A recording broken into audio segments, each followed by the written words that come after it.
Amit látható, ez itt a Ganoderma. Nagyon különbözik a japán Ganodermától és a kínai Ganodermától is, mivel ez egy trópusi Ganoderma. Az utóbbi 23 évben folyton azt kérdezik tőlem, hogy hogyan találtam rá a Ganodermára. Malajzia erdeiben, amerre csak a szem ellát, mindenhol találhatsz Ganodermát. Tehát az első találkozásom a Ganodermával a 80-as évek közepére, 85-re vagy 84-re tehető. Akkoriban volt, hogy ellátogattam a Mudagáthoz és peremvidékére, és ott az emberek mutogatták nekem ezt a gombát. Mivel mérnök voltam, bíztak benne, hogy meg tudom mondani, mire használható. Ezek után elkezdtem járni a maláj erdőket, és rengeteg Ganodermát láttam. Az erdőkben a mai napig láthatsz kicsit és nagyot, magasan a fák tetején, és alacsonyan, egy szóval rengeteg fajta Ganodermát találhatsz. Tehát kísérletezni kezdtünk velük, megvizsgáltuk a hatékonyságukat, és végül 6 fajt választottunk ki. Ezek voltak a leghatékonyabbak, így lettek a DXN Ganodermái.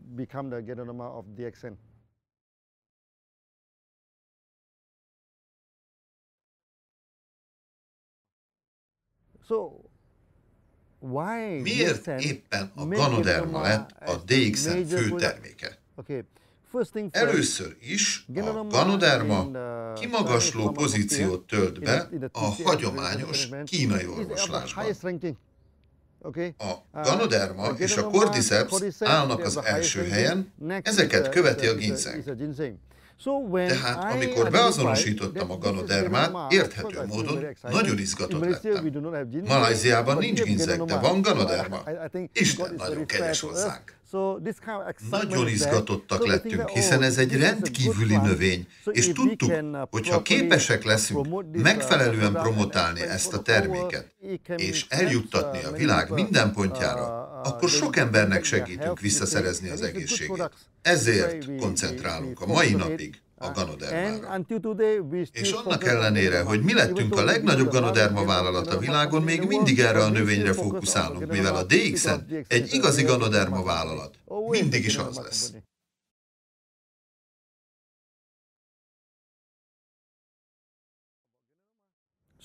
Az emberek természetesen felteszik a kérdést, hogy miért van szükségünk a Ganodermára. Az ok nagyon egyszerű. A Ganoderma egy táplálékház. Tele van tápanyaggal, több mint 400 féle tápanyag található benne. Napjainkban az embereknek azért van egészségügyi problémájuk, mert nem kiegyensúlyozott az étrendjük. Amikor az étrendünk nincs egyensúlyban, igazából alultápláltak vagyunk. Tehát a Ganodermával egyensúlyba hozhatjuk a táplálkozásunkat. Ezen kívül a Ganodermának 2 fontos funkciója van. Az egyik a méregtelenítés, kiüríti a méreganyagokat a testből, és mivel tápanyagokban gazdag, helyreállítja a test működését, így az regenerálódik. Azt szoktuk mondani, hogy minden egészségügyi problémának 2 oka lehet. A méreganyag, vagy a szervezet egyensúlyát felborító elváltozás. Például, ha valaki étszes, annak oka egy nem kívánatos vírus, amire méregként tekinthetünk. Amikor pedig valakinek szív problémája van, az a szervezet megbomlott egyensúlyára utal. Emlékszem egy indiai szívsebészre, aki több mint 20 000 nyílt szívműtétet, koszorúérműtétet, stb. Hajtott végre. Végül DXN termékeket írt fel a betegeinek. Azt mondta, hogy minél többet operál, annál több beteg érkezik, és 6-7 hónappal a műtét után ugyanazzal a problémával térnek vissza hozzá. Ezért eléggé elfárad, belefárad. A Ganodermával azonban hamarosan elérte, hogy a betegek felét nem kellett műteni, mivel ez a termék képes feloldani az elzáródást. Nagyon jó, hogy azok a betegek, akik sok Ganodermát fogyasztanak a műtét előtt, utána már nem jönnek vissza. Ez azt jelenti, hogy a testünk képes fenntartani a jó állapotot. Ezért nagyon fontos a Ganoderma a modern életben. A modern élet tele van méreganyaggal. A tápanyaghiány miatt a testünk sok része nem működik megfelelően, a ganodermával pedig méregtelenítjük és egyensúlyba hozzuk szervezetünket. Tehát ez egy tökéletes élelmiszer a mindennapi életünkhöz.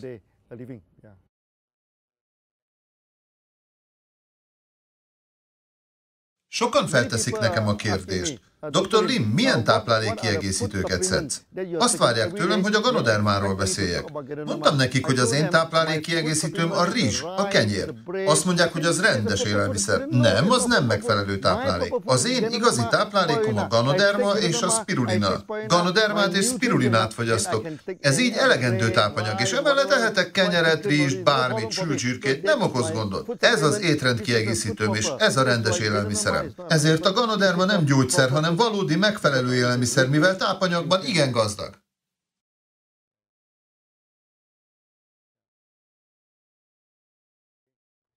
Egy nap, amikor találkozón volt Malajzia déli részén, Johorban, ami Szingapúr közelében található, odahoztak hozzám egy embert Szingapúrból. A karjukban hozták ezt a nagyon beteg embert. Megkérdeztem, hogy mi történt. Egy nagyon gazdag ember volt. Elment Kínába, és egy ismeretlen vírus valahogy megfertőzte. Szóval amikor visszatért Szingapúrba, sok doktornál és kórházban járt, ám az állapota egyre rosszabbodott. Elektromikroszkóppal látták a vírust, de nem tudták beazonosítani. Tehát az állapota egyre romlott. Végül a veséje kezdte felmondani a szolgálatot. Amikor a vese károsodik, az arcbőr elsötétül. Látszott, hogy nagyon beteg volt. Ezután megkérdezte, Dr. Lim, milyen vírusom van? Azt feleltem, nézd, az utóbbi 3 hónapban a legjobb kórházakban és laborokban voltál, és nem tudták beazonosítani a vírust, velem mindössze 3 percet találkoztál, hogyan tudnám megmondani, milyen vírus? Azt mondta, Dr. Lim, meg fogok halni. 2 hónapot adott az orvos. Mondtam neki, hogy nem eszik olyan forrónak ását. Mondtam, hogy nem szükséges tudnunk, milyen vírustól szenvedsz. A vírust nagyon nehéz kezelni, mert 20 perc alatt mutálódik, de az immunrendszerünk hamarabb, alig néhány perc alatt képes reagálni. Tehát fel kell erősítened az immunrendszered, és akkor a versenyben kiderül, hogy ki fut gyorsabban. Ha a vírus a gyorsabb, akkor meghalsz. Ám ha az immunrendszered gyorsabban fut, mint a vírus, akkor túléled. Tehát megkérdezte, mit tegyek. Azt ajánlottam, hogy szedjen megadózist, fogyasszon sok RG-t és GL-t. Ezután visszament Szingapúrba, és nagyon sok RG-t és GL-t fogyasztott. És túlélte. Felépült. A mai napig nem tudjuk, milyen vírus volt, de bizonyítást nyert az elméletünk, miszerint a ganoderma gyógyítja a testet, a test pedig a betegséget. Ez az egyik legjobb példa, amivel találkoztam.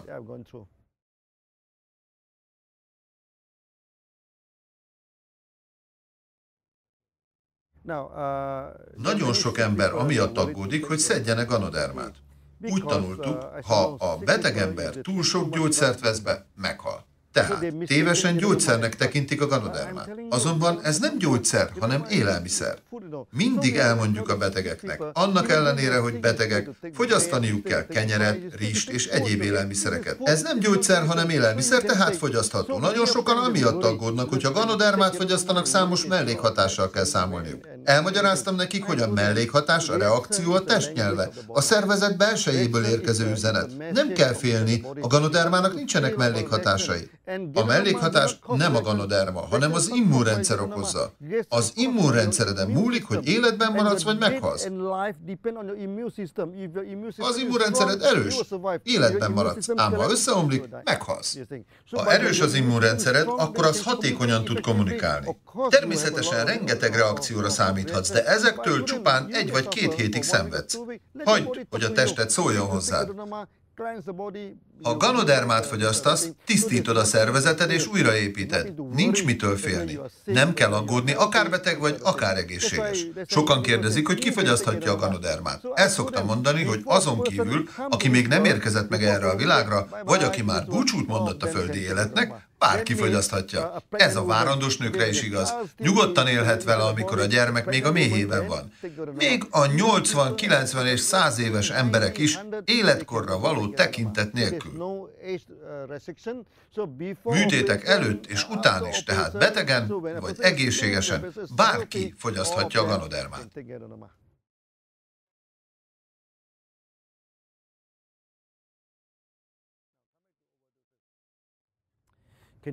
Amikor rizst fogyasztasz, azt túladagolhatod? Vagy amikor kenyeret eszel? Nem lehet túladagolni az élelmiszert. Ha többet viszel be, nem hasznosul. Ha sok rizst eszel, kicsit kövér leszel, de nem halsz bele. Ezért nem mondhatunk olyat, hogy túladagolható a ganoderma. Előfordul, hogy valaki 30 RG-t és GL-t fogyaszt. Vannak olyan esetek is, melyekben az orvos 120 pár RG-t és GL-t ad a betegeknek, mert nagyon súlyos, kritikus állapotban vannak. Mégis életben maradnak. Tehát nincs olyan, hogy ganoderma túladagolás, ahogy nincs tej, víz vagy egyéb élelmiszer túladagolás sem.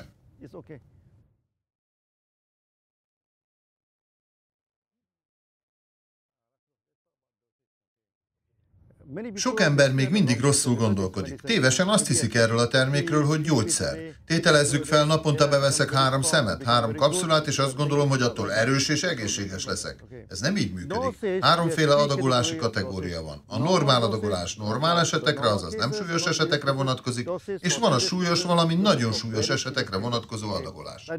Normál esetben a napi működéshez elegendő 3 kapszula. 3 és 6 pár kapszula között mozog a javasolt adag. Amikor valaki nem érzi jól magát, sok komoly probléma van a testében, célszerű lehet fél megadózist alkalmazni, 15 RG-t és 15 GL. Fél megadózis, 15-15 RG-GL. Végül vannak nagyon súlyos esetek, amikor a megadózis javasolt, 30 RG és 30 GL. Az adagolásnak semmi köze a betegséghez. Az adagolásnak a szervezet állapotához van köze. Tehát, ha a test állapota nem túl rossz, akkor 3-tól 6 pár naponta, ha a test állapota rosszabbodik, 15 pár naponta, és ha az állapot nagyon rossz, 30 pár naponta. Ennyit az adagolásról. Szóval nem az van, hogy cukorbetegségre hány pár, magas vérnyomásra hány pár, szívproblémára hány pár. Ez nem így működik, ez nem gyógyszer.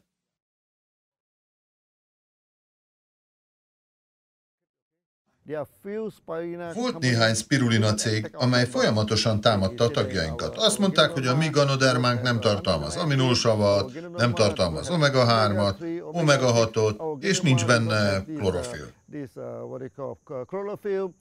Éppen ezek miatt kezdtem el tanulmányozni a spirulinát. Tudósok vagyunk, és bár egymással versengünk, a spirulina nem lehet ennek az áldozata. Tudósok vagyunk, tehát tanulmányozunk. Ahogy egyre jobban tanulmányoztuk a spirulinát, egyre jobban beleszerettünk. Nagyon jó élelmiszer, legalább olyan jó, mint a ganoderma. Ezután elkezdtem mintákat rendelni. Mintákat rendeltünk Amerikából, Ázsiából, Tájföldről, Indiából, még Afrikából is, mert ott vannak sósvízi spirulinák. Nagyon sok fajt importáltunk Malajziába. Nem az összes alkalmazkodott, tehát laborban termesztettük. Ezután a tóba tettük, de sok elpusztult. 90%. De ami túlélte, az biztos jó spirulina. Azokat kivontuk, a laborba vittük és szaporítottuk, visszatettük a vízbe, de 80%-uk ismét elpusztult. Ám a halálozás egyre csökken. Végül teljesen alkalmazkodtak. Tehát Malajziában 6 hónapig naponta tudunk spirulinát születelni. Ezért lett nagyon fontos termék. Az emberek felteszik nekem a kérdést, hogy miért spirulina. Mert a spirulina és a ganoderma 100%-ig kiegészítik egymást. Nem ismétlődnek a tulajdonságaik. A spirulinában nincs nukleinsav, azonban a ganoderma tele van vele. A nukleinsav fontos a sejtek működéséhez és máshoz is. A poliszacharid a ganodermában magas polimerű, míg a spirulinában alacsony polimerű. Szóval, ha ezt a kettőt kombináljuk, akkor a poliszacharidok teljes spektrumát kapjuk. Az alacsony polimertől a magasig. A ganodermában nincs fehérje, a spirulina tele van aminoproteinnel. A ganodermában nincs omega, ám a spirulina tele van omegával. They may not have any nosins, they may not have so many type of product that Ganoderma is coming in. Ezért mondjuk a ganodermáról és a spirulináról, hogyha a ganoderma a király, akkor a spirulina a királynő. És amikor ezeket együtt fogyasztjuk, akkor tökéletes élelmiszert kapunk. Ezért is van ennyi csodálatos terméktapasztalatunk, amikor ezt a kettőt kombináljuk.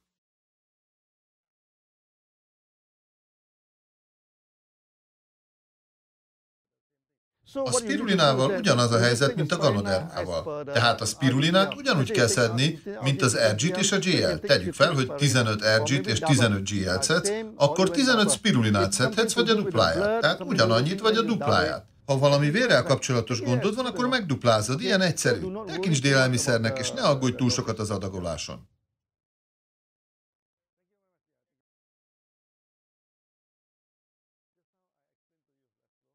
Az én igazi táplálékaim a ganoderma és a spirulina. A ganoderma és a spirulina nem a táplálék kiegészítőm, hanem a fő élelmiszerem. Miért mondtam ezt? Mert a ganodermában több mint 400 féle tápanyag van, a spirulina 200-300 féle tápanyagot tartalmaz. Ezeket kombinálva 6-700 tápanyagot kapunk, ez több mint elegendő. Ezért kellene mindenkinek a ganodermát és a spirulinát fő táplálékként és nem étrendkiegészítőként fogyasztani. Ha a spirulinát és ganodermát fogyasztasz, biztos lehetsz benne, hogy gondoskodtál a napi tápanyagodról. Hogy megvan.